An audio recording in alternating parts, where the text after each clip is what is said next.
Welcome to New Game Plus. This is a retro podcast where three guys spend 7 days playing one old game and then we talk about it. My name's Dustin. My name's Kenny. You didn't say gaming. I'm Nolan.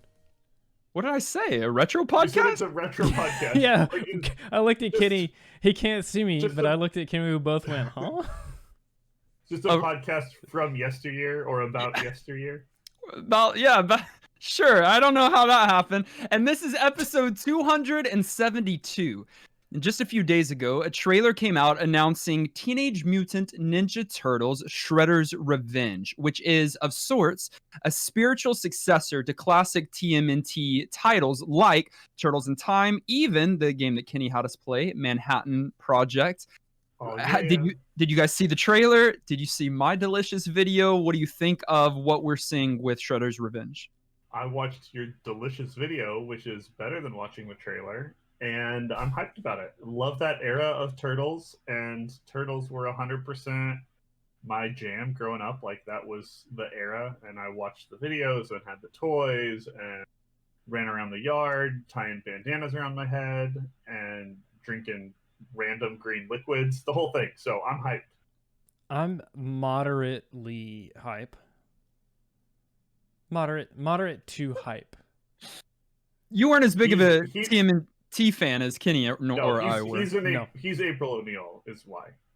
What? That's so random. No, he was a SpongeBob fan. Throwback to previous episode. Check the annotation. Those are the two options, though. I just wasn't as two into options. it. You're either a turtle or a sponge. No, I watched it. I didn't watch it as much as you, but it does look very, very good. It looks amazing.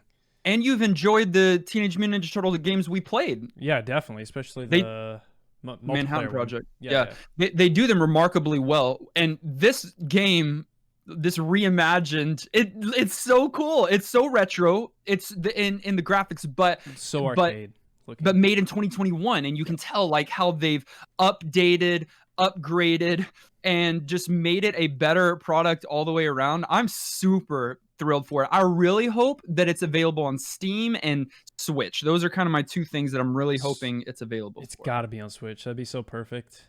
That'd be so nice. I'd imagine it will be. Yeah, but they've got to make it an easy way for you to be able to play with friends is the thing. Yeah, Because Right. it's got that arcade feel where you Right. want 4 turtles or at least 2, right? Yeah. Will you we don't play just- together?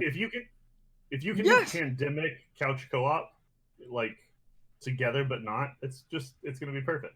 Pandemic Couch Co-op. That should have been the name of our podcast. Hmm. So, as I mentioned, we did release a video detailing all that we know about the game so far on our YouTube channel, which this past week We deleted. So good luck finding it. blew past our goal of 1,000 subs. I would thank you, dear listeners, but it wasn't you. it was a combination of two things. It was Mr. YouTube saying, we're gonna make this video pop at this Literally time. that. And then it was the works of Nolan for putting together an epic Nintendo 64 and PlayStation, but Nintendo 64 playlist a year ago? No, months No, it ago. hasn't It been was that long. like 4 months ago, I want to say. You think it's 4 He months? started it a year ago, and then the video took 5 months to render, That is Oh my actually gosh. true. and then he posted it Yeah. just a few months ago. Yeah, no, it's Well- it's a really, like, you've seen them on YouTube, like compilations of video game Yeah. music, either relaxing or like hype music or whatever. So I did a relaxing N64 one, and it did not perform like I wanted it to because of how much work I put into it. But now, 40,000, something Yeah, like that. 40,000 views. Literally 35,000 of them within the last 7 Like a days. day, It's yeah. It's absolutely pretty cool. nuts. Oh, and it's been super fun and has brought in new subscribers to our YouTube Sure. channel. So we're trying to produce some additional gaming content. And anytime that like this TMNT thing is a retro throwback, so if we can hop on it, and record something, Absolutely. put something out. There's also a chance that people are listening to this week's episode for the first Sure. time because they became aware of us through YouTube. If so, Get out. welcome, or get No. out. Either way. No, We no. love. Okay, I welcome you, and Dustin welcomes you, and Nolan will grudgingly put up with the fact that you're here. Yeah. Such a bad marketing strategy. Thank you guys for checking this out. Screw you. But thank you. No, but we did surpass 1K. Our next goal is 1 million, and our next step after that is to take over the world. And boys, I'll just say that we've got them right where we want them, and you know where that is. In our pockets. Like in our retro game of the week, Monster in my hot pocket. Okay, hot pocket. Don't ever say hot pocket. I don't like it. Overview. 3, 2, action. Monster in My Pocket. Woo! Was a toy line from 1990. You know.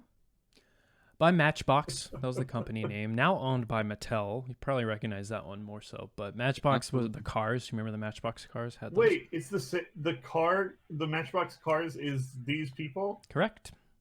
They were like, let's shrink down cars, and then we'll also shrink down monsters. And then stuff just kept getting shrunk through the 90s. Like Honey, I Shrunk the Kids. Love that one. There was a whole bunch of stuff where they were Give like, us another let's one. just do it again. Give us another tiny. one. Give us another one. You started a list. There's a bunch. There's a I bunch. don't I remember them all. I There agree really with Ken. are. Well, Honey, I Shrunk the Kids 2. Oh, okay. How about Indian in the Cupboard? That was popular. True. I watched that one a lot too. Okay. Native Tiny. American in the cupboard. All right. Did you guys ever own a Monster in My Pocket action figure? I did not. I am fairly confident I did. Really? Yes, I did. Really? This did not bring back memories until I saw the monsters, and I know that I had them. My parents may have never bought them for me. I may have stole them from I don't know, library. I don't where all the monsters. Took his monsters. But I swear that I had a few of these. Okay. I did not. I want to say that the toys weren't on the shelf too long. Anyways, Monster in My Pocket was a trading card game. One side of the card featured artwork of the monster, and the back had stats and lore. They're not worth much. I looked it up, by the way.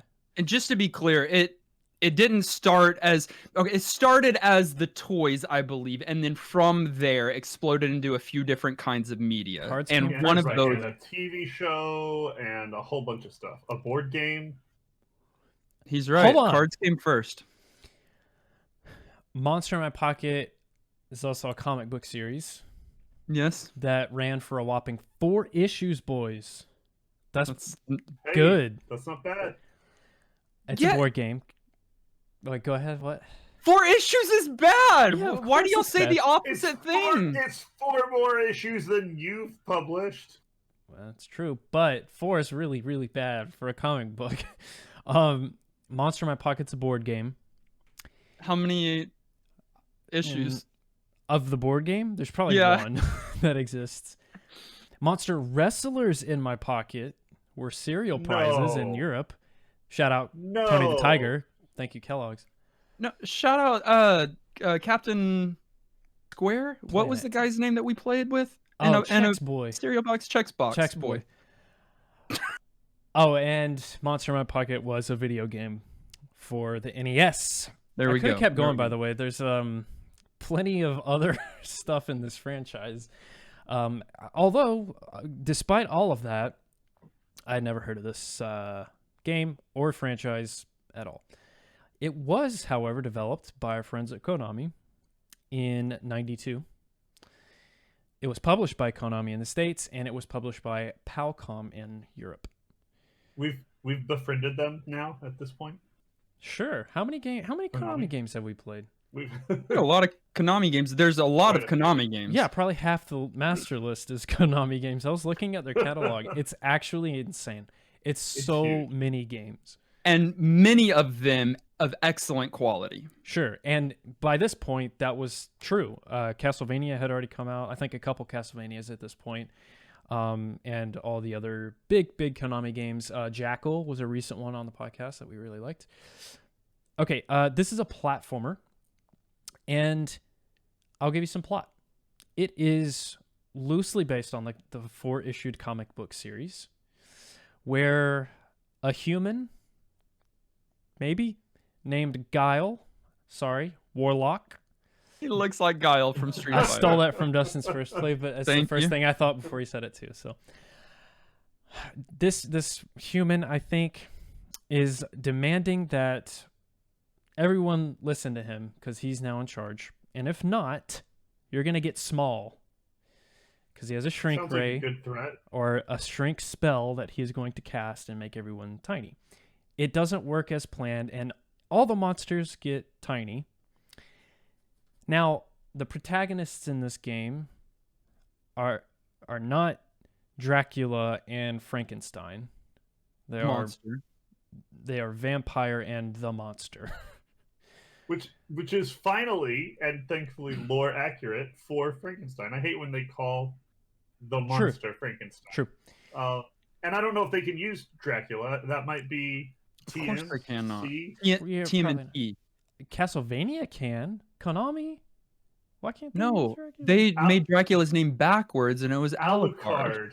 Alucard. But Dracula is also in Castlevania. Maybe they could use. I don't know. I don't know either. They didn't buy the rights, but They didn't bother.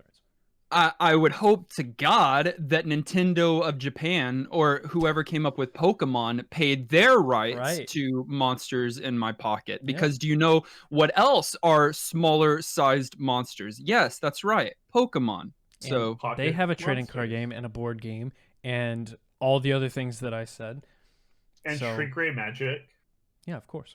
Honey, I shrunk my pockets. So I understand that Pokemon is different, but but they do owe something. Probably their inspiration, I would say, was from Monster in My Pocket. I agree with you. Gameplay. It is a generic platformer, meaning that you are simply, very simply, going left to right. I think there's one time you go right to left afterwards, and sometimes up and down. That's what Kenny was gonna say. You say very simply, you do have a double jump. That's not... Yes. The one attack move you do does have a kind of cool punchy animation and can be used defensively. And like twice in this game, you can pick up objects and throw them. Okay, so you just said the most simplest of things. You can this is what you said in many words. You can also jump and hit. In fact, it's less simple because in most platformers, then you had a gun or like a Pichu or like Mega Man. So you don't even have projectiles except for the key. The cool thing here is, though, instead of just one character, you have the option of two. You have the monster or you have the vampire, so they can play completely different from one another. Oh, they have special movesets like Dracula can fly around at certain points to get over water. Yes, and the monster, I don't have anything creative. But can call down lightning bolts. How about that? Yeah, it takes out the little screw in his neck and throws it. Okay, there we go.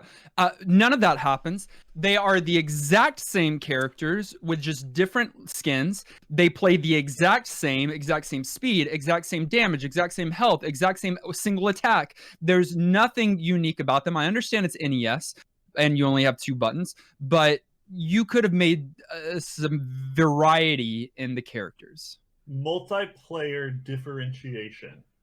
If you're playing 2-player, it's a lot easier to know who your characters are if you just don't go player 1, player 2, red bandana, blue bandana, but you give them completely different monster looks. No, but they still did that.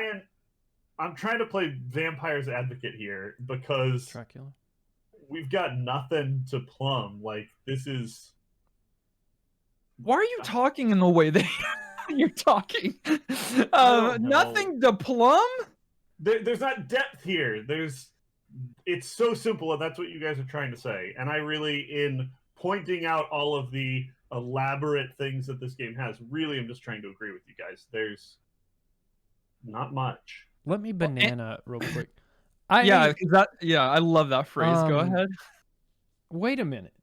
Dustin, how many times did you beat the game this week? Waiting. 3? All right. Yeah. So, okay.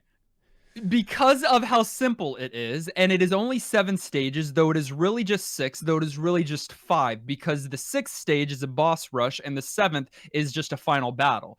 and really a final Yeah, battle, yeah. because you've already done the final battle. So it's really just 5 stages. And we're not talking Mario worlds. We're not talking 5 worlds. We're talking Right. individual stages that aren't especially long either. That can be beat in a couple of minutes. But And Kenny, so when he sent us a message after we finished the SpongeBob recording last weekend, right, about He an goes- hour, not even after the episode was over. I'm gonna start the first play real quick, guys. Yeah, And then like 40 minutes later, he goes, "Oh, I just beat I the beat game." it. It's like, when I realized that in the first play, where we only play about 10 to 15 minutes on our YouTube channel, you can check out that link in the show notes, that I was a fourth of the way, or 2/4 of the way, that would be a half of the way through the game, I thought, you know what, let me just finish it. And then afterwards, I was like, you know what, let me finish it on stream and Discord. And then I was like, you know what, let me finish it again. So yeah, I ended up finishing it 3 complete times. well, usually to me that indicates that, okay, Dustin really enjoyed the game. Like, for instance, Jackal, Well- like I beat it a couple times that week because it was so much fun. But no, this True, game's yeah, just yeah. that short. I don't know if I've beaten one of our NGP games 3 times in a row, unless it's, not. you know, We I have- can't recall. We have numerous games that I've been intrigued enough to look up the speed run of. And speed runs of games are, on some games, are longer than this game played as like a long play. Yeah, it's insane. It really is the most basic formula. Like I said, you're running to the right or to the left. You're going up and down some. One hit kills most enemies, although in some later stages it sometimes takes 2.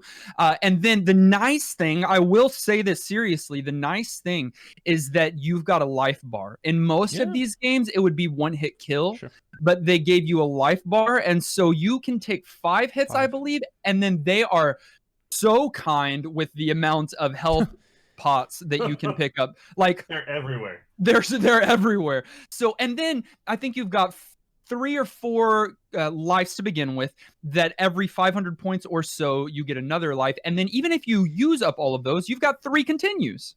Yes. Right. Plus relatively generous iframes, which isn't something we Yes, often for like, sure. talk I was about. gonna say That's a that. sort of more, like nuanced kind of conversation when you're, Sure. speedrunning or optimizing a game. But like, it was noticeable here. You would take damage, and then it would be like quite a little bit of time before you were taking damage again because of the way that they did that. And so, just a really forgiving game. So I was trying to figure out like what they were doing with the score counter, because I don't know. I mean, in a lot of games you have a score counter. It's a very like arcade legacy mechanic that were in a lot of NES games, but most of the time they're just like there. And I thought this one was just there, and I was like, why have one? But I think they were trying to tie in the series, like the bigger Monster in My Pocket series, because the card game, the monsters have like point values, and like I guess you battle them or something. And so like Interesting. you're fighting the monsters from the, like you would recognize some of the action figures, which I think is pretty cool. Like if you were fans, when you were a kid and you were fans of Monster in My Pocket at the time, you would notice a lot of the enemies because there's quite a lot of variety here. And so I guess that's why they have a point counter, but it's kind of nice anytime you're doing multiplayer, so that you have something besides you died and I didn't to kind of compete over, like who's being more efficient, who killed the most monsters. I get it. I'm never gonna like knock a game for that, but when we have to look at the nuance of like, was this game interesting because you can compete for high scores, because the rest of it is so like generic. It's like off-brand Ritz crackers. It's just not a good sign. The yellow toad on the stool is what everybody would say about it. Because of their desire to include a lot of the monsters in the pockets in the other media, it gives you a wide variety of enemy monsters, like you guys are mentioning, that don't, I feel like they aren't really functionally different, the know, flying like ones are. some are in the sky, and Well, they shoot beams. you know what, too. they act a little bit different now that I'm thinking about it. Yeah. You know, because some shoot beams, some track you and dive, some just do their flying pattern, and even the ground guys. A few of them have hammers, like the Hammer Bros or axes. Some of them, you Jump know, out of just the wall and scare yeah, but you. for the There's majority. dinosaurs that shoot fire. You got to duck under. On the last stage, I was like, "What are now? We're in like we got underground Tyrannosaurus Rexes that breathe fire." I mean, Yeah, but tiny ones. yeah, but very, very tiny ones, right? And so really just warm up your cold coffee or something like that. It'd be really nice to have one of those guys. But so I guess now that I think about it, there is none of them are intelligent for the most part. Some of them are intelligent. Some of them fly actively at you and keep trying to attack, but the majority of them just walk past you and exit the other side of the screen. You know, so it really is it's a child's toy, and they're probably creating a child's game. Yeah, I think so. But when I was playing it, I'm thinking, why is like I don't know why everything has to be a video game, and this is kind of It doesn't. but it does though, because you know what we've played on this podcast. It's always something from a different franchise, but it's But is it just for the kids? whole. It's just they're milking it. They're trying to build a brand empire and suck as much income out of it as they can. And we've whined about this Like with other vampires. games. suck. Nice. Absolutely. Nice. Oh, hey, set you guys up for it, and Dustin got there first. But But it just, yeah, it doesn't work. I just want to know. It's Konami. Like, that's something I had to keep reminding myself when I was playing. And do y'all think the game's too short? I felt like I was like, I need to play more in order to have an opinion more about this game. Play it 3 times. Too short. It's too short. Yeah, Then just play it 3 again. times. What is your problem? No. Hey, I need more levels. Here's the thing. There are games of this time that are platformers that are 6 stages long. 6 stages is kind of that go-to length. Now, the stages, I think, were a little bit longer.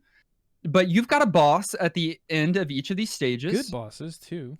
Pretty good bosses. I mean, they've got 2 or 3 patterns, and so once you get them, you got them. But they're all very unique and different. They all look and operate differently. Yeah. Yes. And it is a short game, but can there be shorter games, and can that be okay? Like every once in a while, I don't want to play an 80-hour game, not that obviously, but and every once in a while, I mean, it's good to just breeze through a little 30-minute truffle. I guess so. And I guess that wasn't too uncommon back then on the NES. So I don't know. It's on the shorter side for sure. Yeah. I don't know if they're aiming for it to be a rental. Like we sometimes forget that was a Maybe. thing in a real market that sometimes they built around. I don't know if they were just phoning it in. I feel like mostly though, this one was just a, hey, we're gonna slap this brand on as many things as we can and see what happens. And they ended up with just a super generic game. This game was so generic Asian that when they re-released it outside of the States, which is where the Monster in My Pocket IP lives, but like doesn't live in other places, they just reskinned it and called it like a superhero game. Didn't they make it like Batman and the Flash or something? Yikes. Yes, and that's why I said Asian. You need to clarify that. In the Asian release of the game, Right. it was titled Batman and Flash, where they simply replaced the 2 playable characters with Batman and Flash. All they do is replace those 2 characters with Batman and Flash. Same Wait. game, and then shipped it. That's how generic it is. That would work. You wouldn't have to change anything except for maybe the fact that everything's tiny. Oh my gosh, especially the final stages, it looks kind of Batman-y. And it works as Batman. He punches. We made fun of the game Yeah, where we he played Batman punches. and he threw a projectile because that's not Batman. Have I But played wait. Monster in My Pocket, but it was Batman? But Batman and Flash? No, because you would have noticed if Batman and Flash were jumping over the Bunsen burners, that's not what they are, just the regular right. stovetop burners Kitchen and the plates. and the plates and tiny climbing the Batman and chair. Flash, you go, why are my superheroes tiny? Oh my gosh. That's so funny.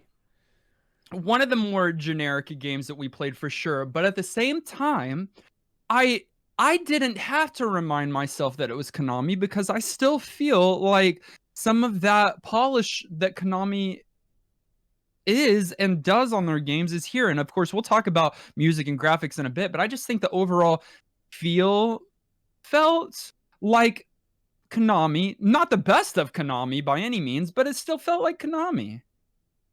Yeah, it was responsive. You had the double jump. Your bosses were at least a little bit varied, but I don't know. I feel like we're kind of putting lipstick on a pig here.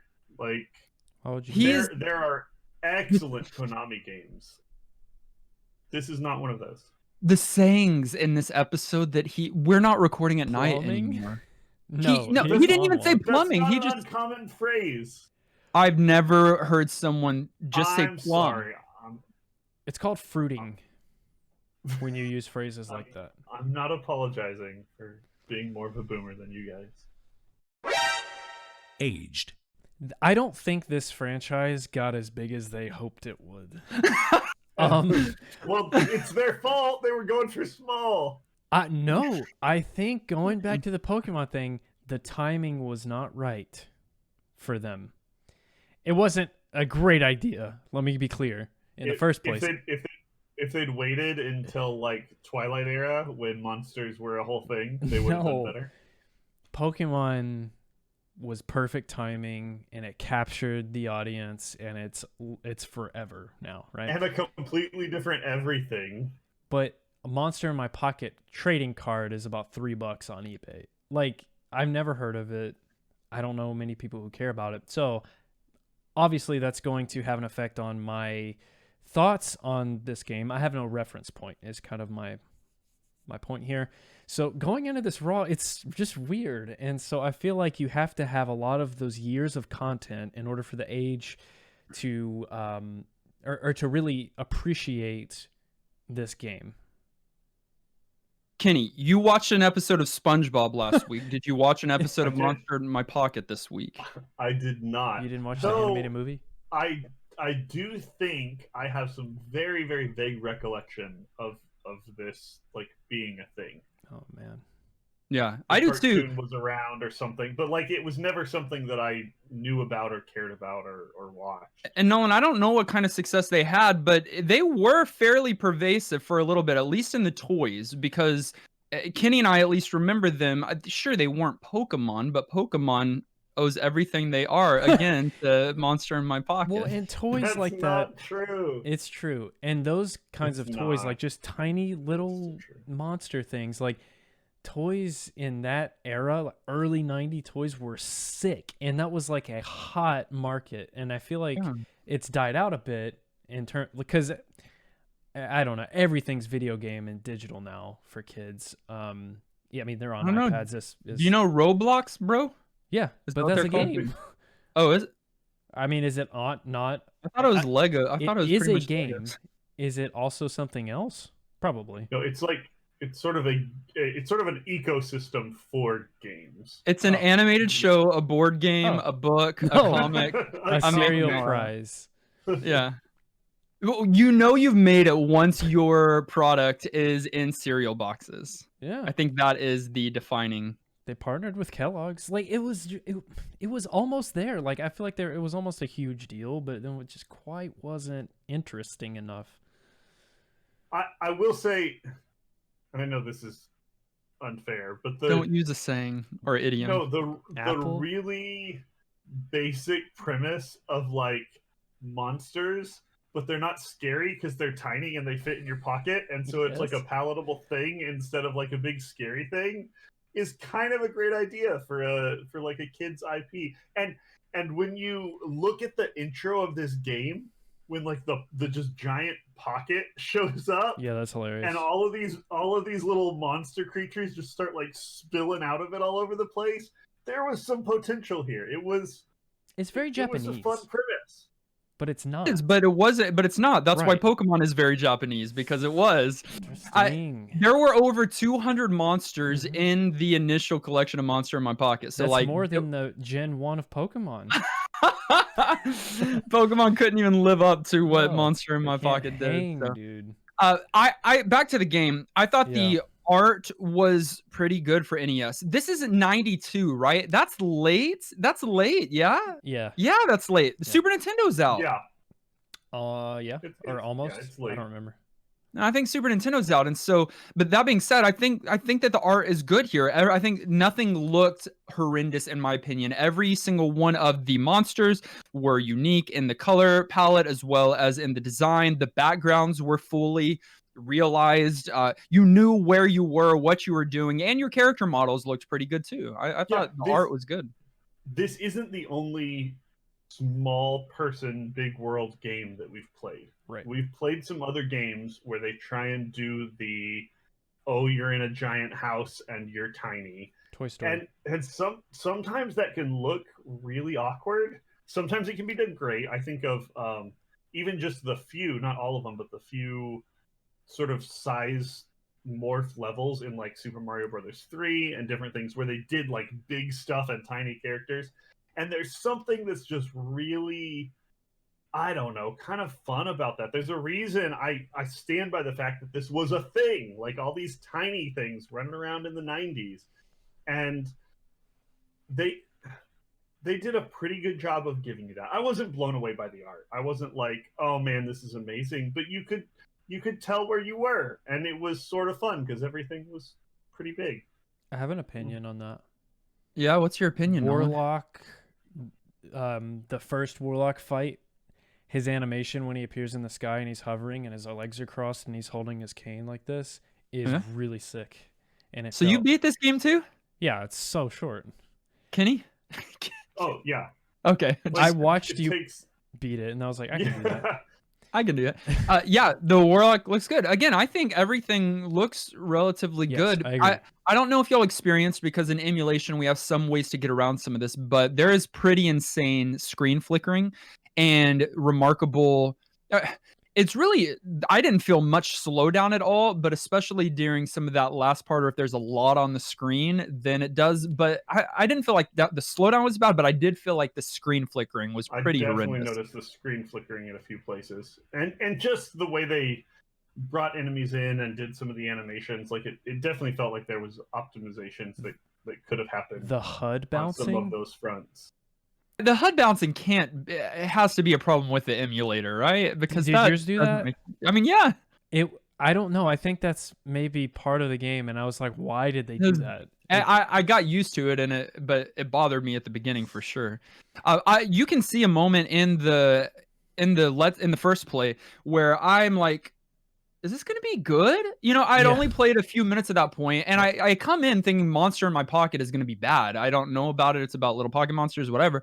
And I wasn't thinking Konami in the moment, right? But then as I start playing, I'm like, okay, it doesn't sound bad. It doesn't look bad.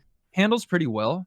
Variety of monsters. I'm like, okay, is this going to be good? And that was a question that I had as I continued to play 3 times. Konami usually has really, really good soundtracks, and the composer here is Kozo Nakamura, which is the legend responsible for pretty much every TMNT game in the 90s and late 80s, or at least the big ones, so the ones that you would have heard of. So I really, really enjoy, and I could kind of hear that in this soundtrack, but I enjoyed it a lot. I thought it sounded great. It worked perfectly for the game. It's not one that I would listen to. I don't think it's going to make any of our playlists, but yeah, I don't know if you'd recognize a song. No. Like I don't know if they have a theme or something. I don't know. No, it was very NES-y. I think they could have leaned into the monster thing a little more. It'd be easy to go cheesy and Halloween there, and I'm glad they didn't. I'm not saying do that, because that can be too much. You know what they should have done? But no, I hate that. No. But some of the boss fights were like epic boss fight music that felt a little bit more, I don't know, some other genre.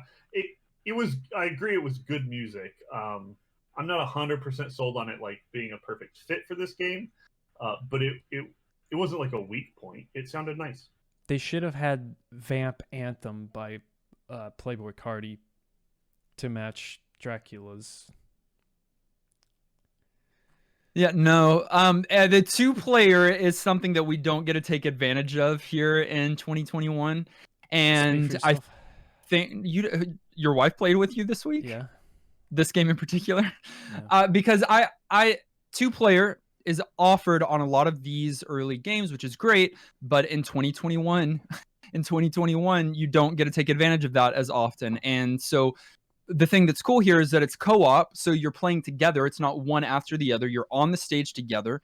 It's annoying because if you go out of the screen where the other one is or drop too low, you die. But that's the Perfect. worst. It's That's the worst version of that. it is, but if you're on the same part together, you're getting to play together. It increases screen flicker and slowdown, but Same that moveset. and same moveset, so there's very little different between the two. But that could up the entertainment some, but we don't get that. That ages poorly because we don't get that option today, really. We need a modern day Monster in My Pocket battle royale on Xbox. Y'all are just saying a whole bunch of nonsense on this. You said we had to make the episode longer.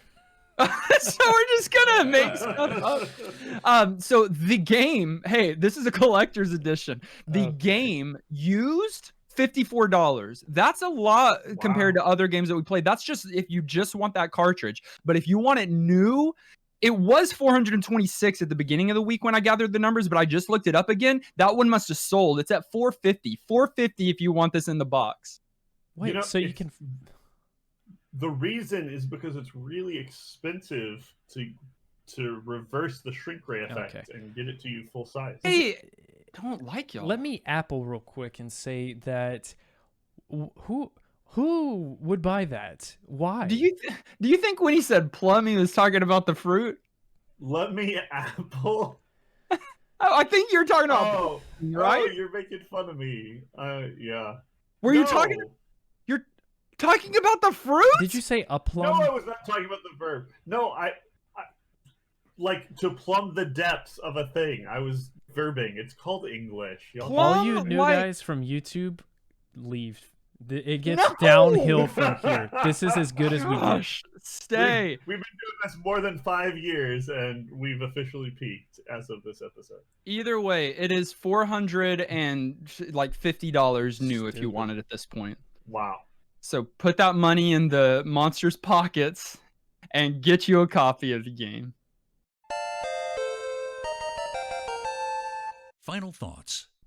At the end of each and every one of our episodes, we determine whether or not the game gets our vote for New Game Plus status, which is our general thumbs up or thumbs down. It does require 2/3 of the vote to swing one way or the other. Kenneth, Reginald, Diatribe, would you go first? None of those are right. But would you rather me say the real ones? Ooh. No, I will go on a diatribe since you gave me the option to. This game, there's nothing worth diatribing. It's generic. It's too short. It's kind of uninspired. It's bland. There's nothing like overtly wrong with it. The IP is kind of fun. I don't think anybody really wants to go back and play it. They could have made it longer, put a little bit more time into it, fixed up the levels where they weren't so just generic-y, given you some move sets or more item interactions and something, and this could have been a fun game because the premise is okay. As it is, no thanks. Snore, I'll pass, no New Game Plus. Wow, he hit snooze. Interesting. Nolan? No. No what? No, sir. His opinion is as long as the game is. Hey! Boss fights are good. But I'm pretty sure they had the money and were like, we need to make a video game. Who's the best? Konami? Okay. Hey, Konami D team, can you make this game for us? And, you know, it's fine. It does have Konami polish. It really does. But I didn't have fun. I beat the whole thing, and I was like, could have not done that. And so I can't recommend it. So there are no monsters in my pockets. Okay. Fair enough. I was looking on the list. I don't recall, but fairly recently we've had a game where we all just ended and we were like, it's good. It's good enough. And I think we gave it our vote for New Game Plus status. I feel like we are around the same area, but maybe just a step back where we're like, hey, it's okay, but not good enough to suggest, because that's where I fall too. I beat it 3 times, so it's not a bad game. It's not a bad game. And it does have some of the Konami feel and polish, but not all and not enough. And it's just not unique enough. I've said it many times before, but for me, it's really easy when it comes to platformers. You need one of 2 things. You either need the environments and the challenge to change as the game progresses, or you need your abilities to upgrade and be different. And you don't have either of those here. So it's just the same thing for 6 stages.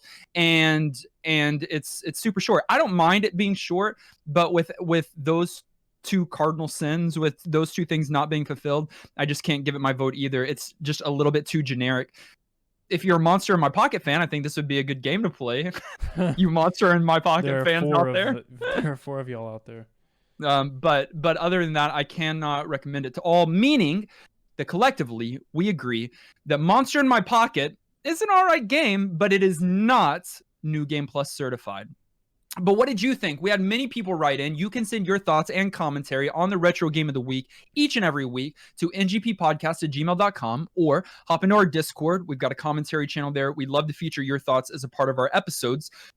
We're not going to be able to do all of them, but from some of the people that wrote in, many for the first time, Radical Rachel said, while Monster in My Pocket has a great soundtrack and interesting visuals, and I do like that you're the size of a toy, gameplay-wise, it really falls flat. The 2-player mode is cool, and I like the double jump, but gameplay-wise, that's all I can say positively. The combat is rough with a short range, slow attack, and the flicker is borderline unacceptable. Sad to say, I really didn't like this one. Hard pass. Hard pass is big. I will say, I didn't emphasize it enough again, but something about what she said reminded me. I really do like the mechanic of your attack also defending. That was actually kind of welcome, being able to block projectiles and different things by punching them. A lot of these bad middle of the road platformers that we don't like, you just get punished by that kind of stuff, and there's no answer. And I like that. Thanks. And the animation for that move actually was pretty advanced for the NES. I'll just say that too. Yeah, it's Konami again. All right, Wave of Teeth said, Monster in My Pocket might not be the sweetest, but it is definitely short and has no problem leaving the party before the New Year's ball even drops. Everything here is perfect. Another saying like Kenny. Thank you. This fits perfectly right here. Everything here is perfectly fine. Nothing extraordinary, but it doesn't do much particularly wrong either. Graphics are right in the middle ground with some pretty smooth but goofy walking frames for your character. The music didn't drive me crazy, and despite a frustrating double jump, the controls worked very well for me. Even just one more additional way of attacking, or maybe an upgrade to your initial attack, would have been appreciated for a little variety/strategy. Monster in My Pocket would have made a great Saturday night sleepover rental paired with some pizza back when it originally released. Playing it now, it's clearly nothing remarkable, but with its short length, charming enough concept and characters, a much appreciated co-op mode, and its ability to do everything completely fine, I'd say it's worth trying. Is this the most average game ever? Everyone's saying kind of the same thing. They're saying it's okay. Maybe. I don't. Super Gamer Guy said, Monster in My Pocket is a prime example of a completely forgettable NES game that favors style over substance. Though the game has nice fluid animations and good quality graphics, the color palette used for most of the levels was poorly chosen and makes it hard to look at the game for a while. It doesn't help that the music and stage design is middling, with middling controls and sometimes imprecise in regards to the double jump to boot. But by far, the worst offenders are the enemy frequency, which is higher than normal to pad game time, and the simple yet boring bosses. Overall, I'm glad that the game is short, otherwise I wouldn't feel the need to play much of it. The only thing that surprised me in this title was the fake-out final boss ending, which is now, by the way, not going to surprise anybody. But nothing else stood out to me. Nowhere near an NGP title, and interesting only to die-hard platforming fans. Middling, adjective, moderate or average in size, amount, or rank. In the middle.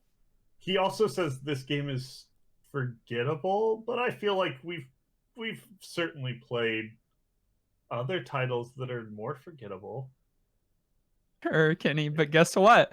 We will I not don't- be I able to don't- remember them. Yeah, I don't Name remember one. that. Were you? Is that where? No, were you setting that up for yourself, or did you were? That's all that he wanted to do there. That's all I I wanted. don't- He'd be like, I can't remember. Normally, It was the- Kenny, It was the You're- low-hanging fruit. Salad. You're not. Thanks, Nolan. You're not giving us Kenny in moderation day. I mean, Yeah, this is moderation. You're full giving blast. us Kenny in full blast. Yeah, you got a generic game salad, and I'm trying to spice your life up. Toss it. And then finally, Saint Minister said, "Monster in my pocket." Pax. Nope. Monster in my pocket plays off the little character, big world setting we've already seen here a few times on the NGP podcast. Name Chip one. and Dale, cool spot. Oh, there's two. My mind's blown. We have Hey. examples. Though, yeah, Kenny said, like, Honey, I Shrunk My Kids, and many And others. many others. So And many. many others. It was a thing. It was a Um, thing. He Just said, 'cause I though, don't remember. stop. Though, with half of the effort put in, while the level designs are decent, how about making some of their elements more interactable? Nope. Hey, we've got two different characters. How about we massively extend the replay value of this game by making them have slightly different abilities, especially because, you know, they're uniquely different monsters? Nope. Hey, even if the characters play the same, why don't we give them at least one other attack to mix things up? Nope again. With all of these changes in effect, this might have actually been a pretty fun game, especially since the look of the game and its music are pretty solid. Alas, Monster in My Pocket, which he shortened to MIMP, Okay. MIMP, is yet another missed opportunity in the history of licensed base titles. Sorry, I got a little cracked up there because the interactable thing made me remember the only two things you can interact with is a screw and a key. And they're that's the it. same, You yeah. just throw them. Yeah, which you might not even know. You might just think it's scenery, which I did my True. first playthrough. Like, I didn't even notice that they were interactable. Yep. I thought that what he said, what everyone's seeming to agree for the most part, right? That, like, it's okay, but they should have done a few more things and could have made it a good game. Just play the board game. Which we're playing next week. For now, we're setting aside for an MIMP. Elements episode, maybe. No. Right now, we are setting aside MIMP, and we are going to randomly select the next game from our Retro Master list. It is user submitted, viewer submitted, you submitted, and from that massive Retro Master list, we are randomly selecting the game that we'll be playing for the next 7 days, and it is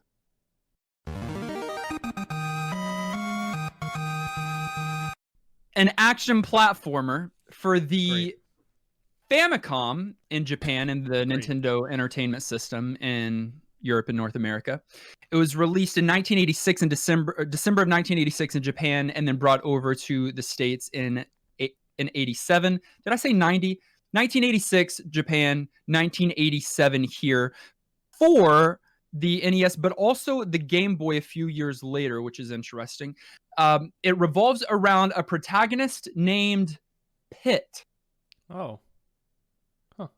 and his quest for Pit? 3 sacred treasures. Yes, Pit, which I believe is in a game where you smash each other. You Smash Brothers. Yeah, Melee. The game that we're going to be playing for the next 7 days is called Kid Icarus. I've never ever played this game, and Really? it is it's like you know about it. It's kind of like Earthbound in my mind, where I've always known Yeah. it exists, but it's just one that I've never touched, but it's like a classic. I think it's on the Switch Online NES catalog, I think. So we can maybe play it there. Okay. Well, I owned Kid Icarus of Myths and Monsters, which was the Ooh. sequel that only came out on Game Boy. So that's what I owned and played, and it was good. But it will be interesting Dang. to see here where it starts. Kid Icarus, also known in Japan as a mythology of light, the mirror of Palthena. Palthena, isn't she in there? Green hair? Palatina in the States, yeah. Is that how you pronounce Palatina's in Smash now. Wow, interesting. So anyways, find a copy of Kid Icarus for your NES. We're not moving consoles, and play it along with us this week. Send in your commentary through our commentary channel in our Discord server. Not only that, engage with our community, listen to some tunes, Watch me build a keyboard. Watch Dustin play games. Kenny's never there. We want you to join Discord. If you go to ngppodcast.com and click join us in Discord, you can do that. We want to say a big thank you to those of you who support what we do by going to patreon.com and signing up as a patron of New Game Plus Podcast. Especially our newest patrons, Keegan Garfoot, who joined our Patreon community this Cool week. name. Thank Hey, you. Who upped his pledge, rather. Thank you so much. And then we want to say a massive thank you to our newest director level supporter, Wardonis. Wardonis. Yes, thanks so much. you, We're Wardonis. super hyped to have your support. Of course, we want to shout out our current directors, Garlisle and Antonin. You guys are absolutely amazing. And our huge host of producer level supporters, Marley and Austin, Ben, Bethany Fox, Bro Jim, Carey, Dan the Man, Francesca, Corey, Maxima, Mr. Latte, Shauna, Unbedavable, William, and Zion. You guys are probably some of our favorite humans. You're the little monsters in our little pockets. You can find us on our social media, Facebook, Twitter, Twitch, and YouTube. All of those links are in the show notes. You can listen directly every single week on your podcast provider, any podcast provider of your choice. Make sure you subscribe so that you are the first to get new NGP episodes. While you're at it, leave a kind rating and review. This episode was edited and produced by our good friend Tom Tate. Join us next week as we play Kid Icarus. Until then, I'm still Dustin. I'm Kenny. Nolan. And this has been a completely normal, with nothing weird going on episode of New Game Plus.